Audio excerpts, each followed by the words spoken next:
अगर मैं आपसे कहूं कि कैंग द कॉन्करर अभी भी जिंदा है और आपने एंटमैन द क्वांटम मिनिया में लास्ट में उसको देखा भी था जिसको आप पहचान नहीं पाए थे और आप सबको ये लग रहा था कि हम कैंग द कॉन्करर का कोई वेरिएंट देख रहे हैं। मैं बात कर रहा हूँ लोकी के पोस्ट क्रेडिट सीन के बारे में। जी हाँ, जो कि आपने क्वांटम मिनिया में एंडिंग में देखा था।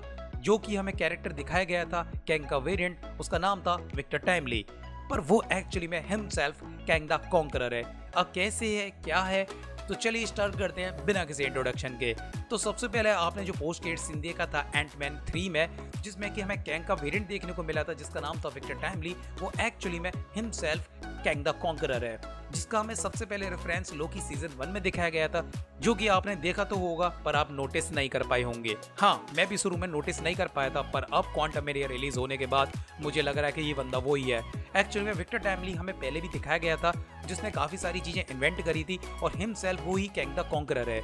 अब यहाँ पे टाइम ट्रेवलिंग का यूज करा गया है, मल्टीवर्स का यूज करा गया है, जिससे कि हमें अलग अलग कैरेक्टर दिख रहे हैं अलग अलग नामों से। अब ये कैसे है, कैसे ये टाइम क्लैश हुआ, आपको हर चीज में एक्सप्लेन करता हूँ। सबसे पहले बात करते हैं करंट टाइमलाइन की, जो कि है अर्थ 616 की। थैनोस के बाद, एवेंजर्स एंड गेम के बाद जब क्वांटम मिनिया के इवेंट हुए जिसमें कि क्वांटम रिलेम में होप और कैंग फंस गए थे, और यहाँ पर होप ने उसकी टाइम चेयर को रिपेयर करने में मदद करी थी, पर उसने फ्यूचर देख लिया था कि क्या होने वाला है। और हाँ, फाइनली आने वाले टाइम में जब हमने क्वांटम मिनिया की एंडिंग तक पहुंचे थे, हमने देखा कि क्वांटम मिनिया में एंटमैन और वास्प उसको हरा देते हैं और उसको वो चीज मिल जाती है जिससे कि उसकी टाइम चेयर चल सके, यानी कि एक पावर सोर्स। पर एंडिंग में क्या हुआ आप सभी ने देखा और आप सबको ये लग रहा था कि कैंग मर चुका है, पर एक्चुअली में जो मूवी की अल्टरनेट एंडिंग है उसमें कैंग एस्केप कर चुका है और ये सीन मूवी में जानबूझकर नहीं दिखाया गया, जिससे कि फैन में सरप्राइज बना रहे कि कैंग एक्चुअली में रिटर्न कैसे हुआ। तो फाइनली कैंग द कॉन्करर जिंदा है और वो क्वांटम मिनिया से एस्केप कर जाता है और वो फाइनली डिसाइड करता है कि अगर मैं इसी यूनिवर्स में रहा तो लोग मुझे पकड़ लेंगे, यानी कि उसके अदर वेरिएंट्स उसको पकड़ लेंगे। और एक्चुअली में वो डिसाइड करता है कि मैं अलग यूनिवर्स में जाऊंगा और वो साल चुनता है 1901 में, जिसमें कि वो अपनी फ्यूचर के ज्ञान को पास्ट में दिखाता है और अपना नाम भी चेंज कर लेता है, जो कि नाम होता है विक्टर टाइमली।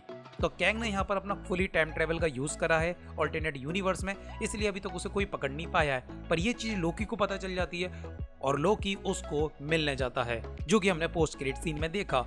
तो फाइनली आपका कंफ्यूजन क्लियर हो चुका होगा कि कैंग द कॉन्करर जिंदा है, जो कि एस्केप कर चुका है, जो कि ऑल्टरनेट टाइमलाइन में जाकर 1901 में अपना नाम चेंज कर लेता है और एवेंजर्स को मारने की तैयारी करता है। तो ऐसे ही हमें आने वाले फ्यूचर में एवेंजर कैंग डायनेस्टी से पहले अलग अलग सीरीज में या शोज में आपको कैंग के वेरिएंट देखने को मिलेंगे। जी हाँ, और अब देखते हैं कि क्या होता है क्वांटम मिनिया के बाद Kang the Conqueror Victor Timely के जो नाम यूज कर रहा है वो, उसमें वो लोकी से कैसे लड़ता है।